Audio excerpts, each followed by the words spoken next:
I have been asked to talk to you about habits today. Have I conducted groundbreaking habit research? No. Have I designed the leading habit method? Not yet. Still, I have studied the leading tools and knowledge by heart and from the leading experts, as at Stanford. I am applying this experience with my clients every day as a habit coach too. And even more importantly, for myself, I've changed many bad habits into better ones since the age of 17. And due to that, I'm today able to cope with the former anorexia, depression, and the burnout. Today, I will not talk to you about how to create a habit which equals the roof of a house. Today, I will talk to you about 5 habit patterns that build the solid foundation and the walls of a house you have to build. I invite you to get to know them in order to build a fitting habit as its roof on top. The first habit pattern is that we need to feel less fear and more love. I remember a great client of mine. As he started coaching, he also got promoted to a new job, a prestigious job, a job he had never done before, and a job that he actually got invited to. Only a couple of weeks later, he comes to me and shared that if he doesn't deliver the next event perfectly right, he fears to lose his job. In this very moment, my client was dominated by fear, the fear to fail. In this very moment, my client realized that most of his bad habits have been dominated by fear. The bad habit to make himself down and put the most pressure on himself, of course. In this very moment, my client could not step into love and grow from that. Let's recap on the first habit pattern.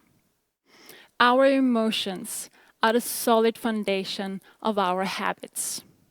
If we look at the core of our emotions, we discover a binary system.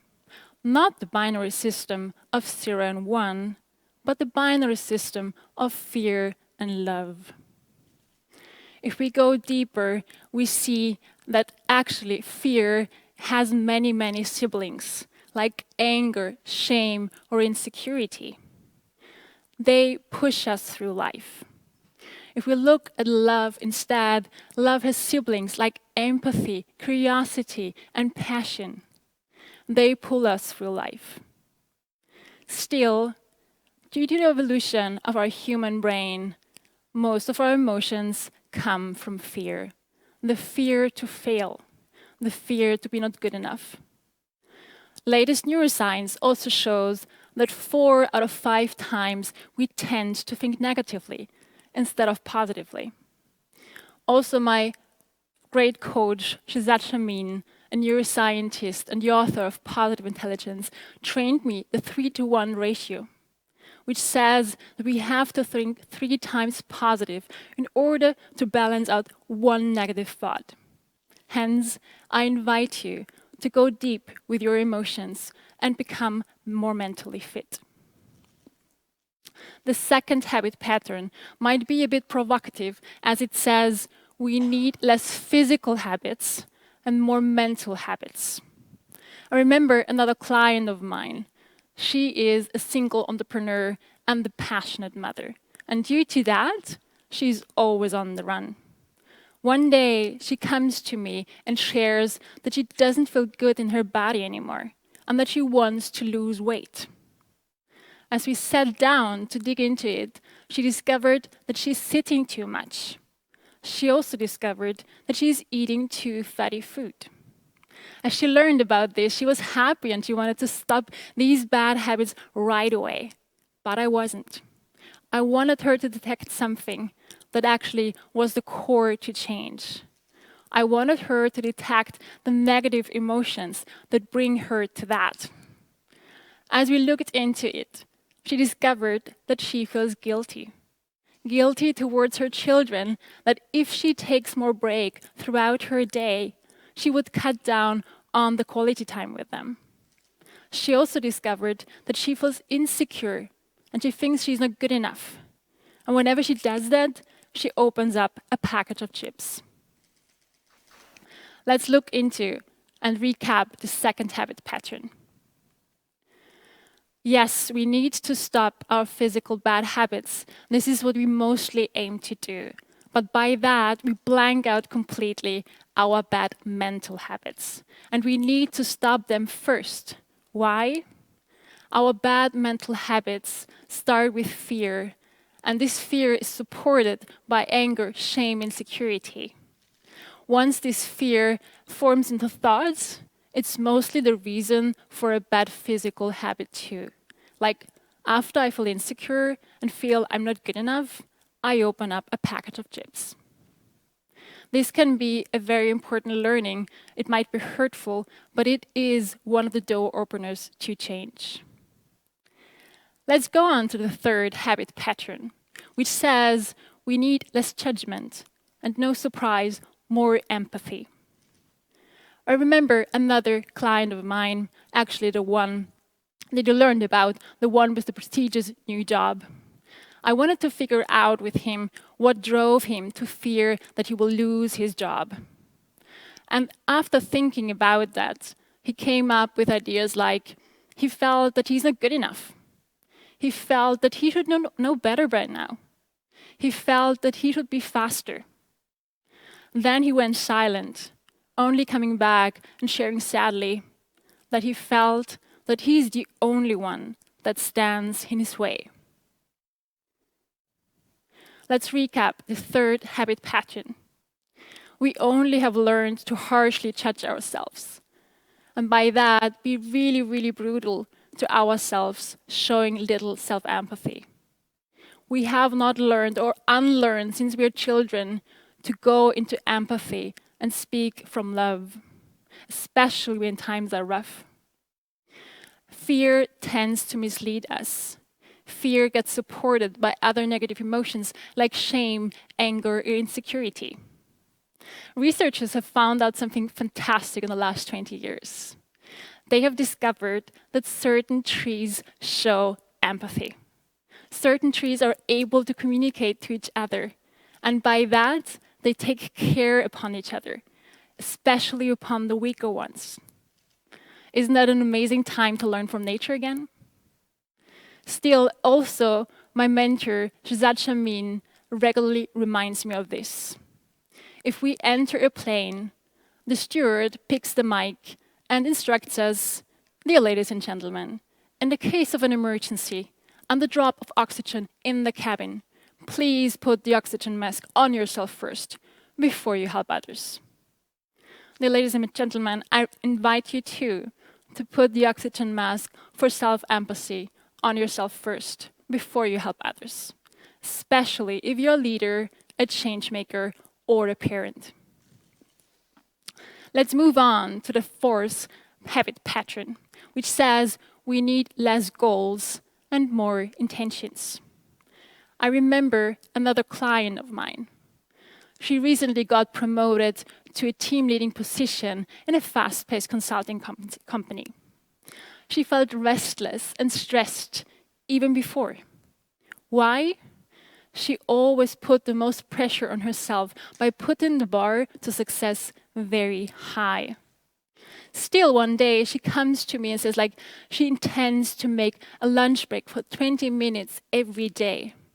You might say, great idea, great goal, because we tend to make too little breaks anyway to rest. Still, it wasn't the one I wished for her, because otherwise she would have missed out on this. As we dig deeper, I wanted her to see that there is more. And at some point, she found out the intention that she wants to stop running through her busy days. As I felt there is more to it, I tried to guide her deeper, and at this point, she discovered her final intention. The intention that she wants to learn how to say no with clarity and without feeling guilty. let's recap this force habit pattern.